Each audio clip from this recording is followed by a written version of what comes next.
Hi, Noan the Movie Slinger here with a review of Predators. So joining me is Nilendra again. Hey guys. Hey Nilendra, nice to have you back. So Predators, released in 2010, directed by Nimrod Antal. This movie is pretty much almost a remake of the original in some ways, but with a few key differences thrown in to mix things up. So just like the original, you have a group of people stuck in the jungle. They are being hunted, they have to survive and get out of the jungle.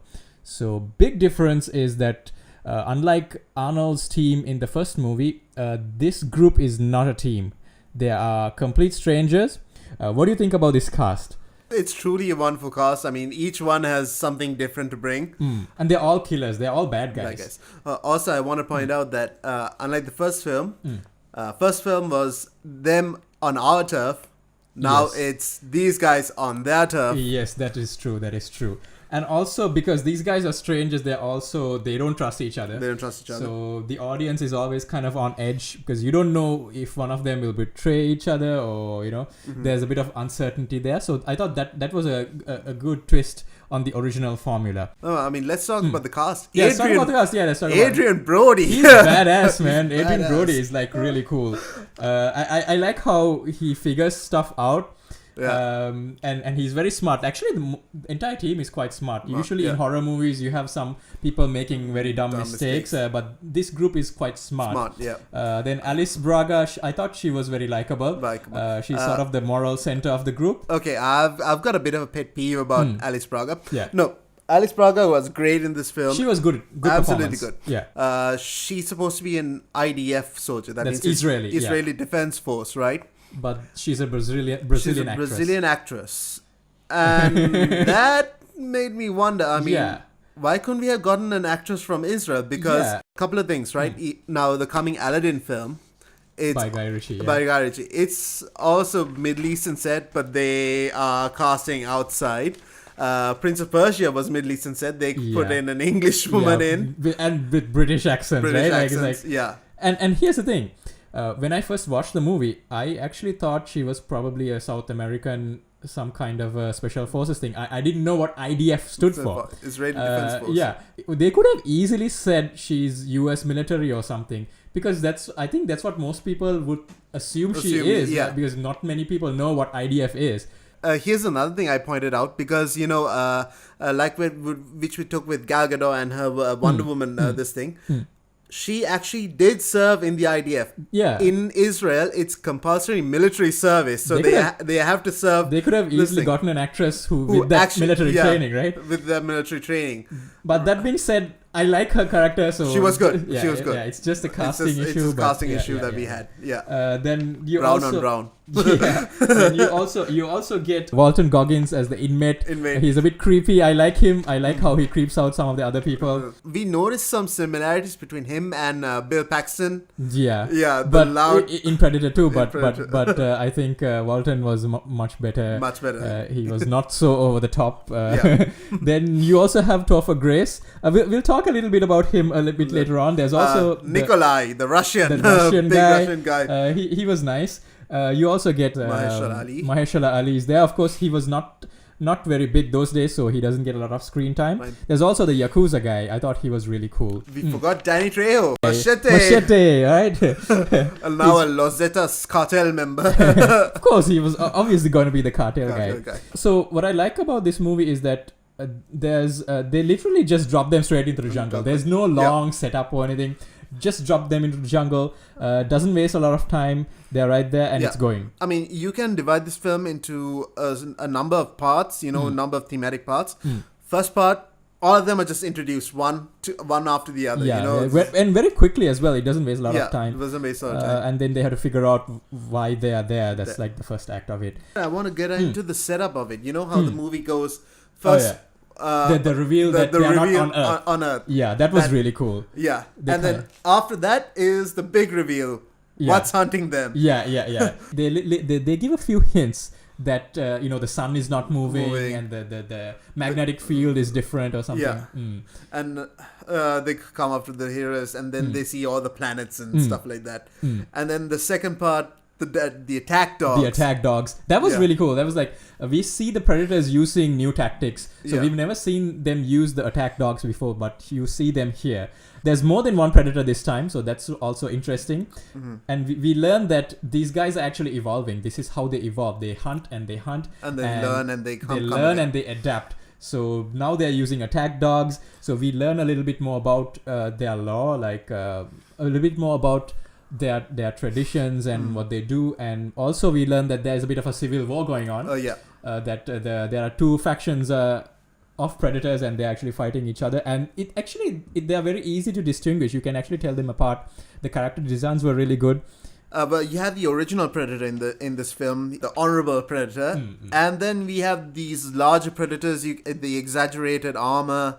They're bigger. They're much bigger than them. They're much bigger. They've got like attachments to their armor, like bone tusks and jaw bones. They have kind of decorated their armor with bits of bone of people That's how you killed. Distinguish them. The second part is the reveal, and then it ends. What's hunting them? What's hunting them? Yeah, and it ends in this cool shot of all these three Predators coming out of the camouflage. Yeah, and actually they do something different. The group of people, they actually go after the Predators. Oh, because they think, okay, let's find out what we are dealing with, and they go right in. And again, Adrian Brody, he's not a nice guy. He actually leaves the others as bait. He leaves them in the open so that he can see what the Predators look like and what their weapons are. He's really cool. I really like him. Yeah, I like how he figures stuff out. And then, of course, then the next part is where we are introduced to Lawrence Fishburne. Oh, yeah. So he's actually there. And when Morpheus. you see him, Morpheus is there. So when you see him, you're a bit relieved. Okay, there's this guy who's been there on this planet for a very long time. He has survived. So you think, okay, now it'll be all right. He can help them out. Yeah. But then you kind of, as it goes on, you realize he's a bit weird. Off. There's something a bit off about him. And we find out that he's been here for like 7 or 10 years. 7 or 10 years. He's not even sure. Yeah. And he has a voice in his head. He keeps talking to this imaginary friend.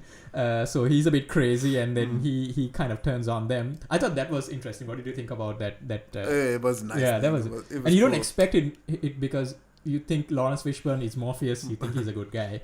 So that was very interesting. Yeah. You'd normally get like, an Alan in Jumanji sort of thing, No, there is a character like that in the second Jumanji. Okay. Yeah. Oh, I can't remember much. The Joe Jonas, was it Nick Jonas? The Jonas brother one. Oh, there's a Jonas Brothers in the Jumanji? In the second one, yeah. Anyway, we're getting sidetracked about that. Sorry about that. Okay. I like how the characters, sometimes they relate to the Predators. They will, so the Predators will use some kind of tactic and then someone will go, hey, that's what we did. That's what I would have done. Yeah. The only problem is they kind of overdo it sometimes. It's like every team member has something to add. Yeah, they say, okay, this is how I kill people back people home or something, right? It happens way too often. And sometimes I think Adrian Brody did explain things a little too much. Sometimes it was necessary. I didn't have problem with all of it, but sometimes you feel like, okay, it's obvious when something has happened and we can see it and the team should also be able to see it. The big point was after they jump off this thing, after they jump off the water, then Adrian Brody said, this is what I learned. They have a cloaking device. They have a projectile-based weapons. Yes, everybody saw that. You don't have to tell that. We all saw it. All he needed to say was, I did that. I led you guys in there. So I can learn. So I can learn what we're up against. That's all what was needed, but he kept on going. Yeah. The movie kind of hits you over the head with a message where these guys are, that this human team, they are the Predators. Right? They are killers. That's kind of very on the nose. Brody just says, about the attack dog thing. I mean, that's what he would do. That's what he said. They say it way too many times. And then he was like, this is a game preserve and sort of like that. And I feel like there's a bit of exposition, like too much, and it's meant for the audience. And I feel like all these characters, right, they are smart enough to know this stuff. There's no need to explain so much. Well, and another thing is, I guess, it's for the audience that's not familiar with the 1987 film. Probably. But then again, most of the people watching this movie would be those fans, right? So because this is huge fan service film. Yeah, there's a lot of references. There is a lot of fan service. The minigun makes a return, and there's a few scenes also like that remind you of the original one. let's go on to the next one. So Lawrence Fishburne then takes them to kind This of a old slow, spaceship, the old spaceship, and then there's few team bonding moments. The team bonding, I really like that. The character interactions. So Walton Goggins, he's kind of creeping out the Topher Grace guy, the doctor, and then he goes and sits over next to the Nikolai. The Russian guy. So I really like that. They felt like, okay, even though they're strangers, they're kind of getting to know each other. So then Lawrence Fishburne, he's a scavenger, so he tries to kill them. And then they call in the Predators, and then the Predators come and kill Lawrence Fishburne. So he's killed off quite quickly. I didn't expect that. Then we get this really cool scene where Topher Grace, what's his name? I forgot his name. He's the doctor. They actually don't introduce his name. Actually they don't. Yeah, you call him the doctor. This is a big thing, right? They don't reveal any of the guys' names except for Nikolai at the... He introduces himself. But then again, these guys are killers and they would not want to reveal who they are. So that kind of makes sense. Goes against the character. So Topher Grace's character kind of becomes friends. He bonds with Nikolai. So Nikolai actually comes back to save him from this predator. And then we get this really cool scene where the predator stabs Nikolai, and then Nikolai, he has this Claymore mine attached to him, and he goes off killing the predator. So killing off the first predator. Yeah, and then predator number 2 ambushes them when they come out of the hole. Yeah. Shoots Walton Goggins, but then Walton Goggins is actually wearing the armor he got from Lawrence Fishburne, so he's not dead. Which kind of makes sense. It's a Predator armor. It would deflect their blasts. We're looking at you, Predator 2. Yeah, a bulletproof vest. Yes, right? So then Walter Goggins, he's still alive. He jumps the Predator from behind and starts stabbing him. And then, of course, you get a really cool, very gory scene where the Predator rips out the spinal cord with the skull from the first film and even from the second film also with Danny. It was very gory. It was really cool. And then, so the remaining 2 Predators are now running after, chasing the team. Mr. Yakuza, the samurai. He finds a samurai sword with Lawrence Fishburne's place. Yeah. So he decides to go stay behind and kill one of the other Predators. So this is kind of reminded me of Billy's death in the original Predator, where the Native American character he stays behind. Of course, in that movie they don't show the fight there because obviously they wanted to hide the Predator until the big reveal, but here we already know what the Predators look like, so we actually get a cool fight sequence where the Yakuza guy, he's using his samurai training to fight the Predator. I thought that was really cool. That was cool. That was the best fight scene. And it looked kind of authentic the way he was fighting. Yeah. So he takes out one of the Predators, but then he himself is killed off. And then Topher Grace's character, he gets caught in a trap. And so, of course, Adrian Brody, being the badass that he is, he doesn't really care. He wants to get off the planet. So he goes off, and then the girl stays behind to carry Topher Grace.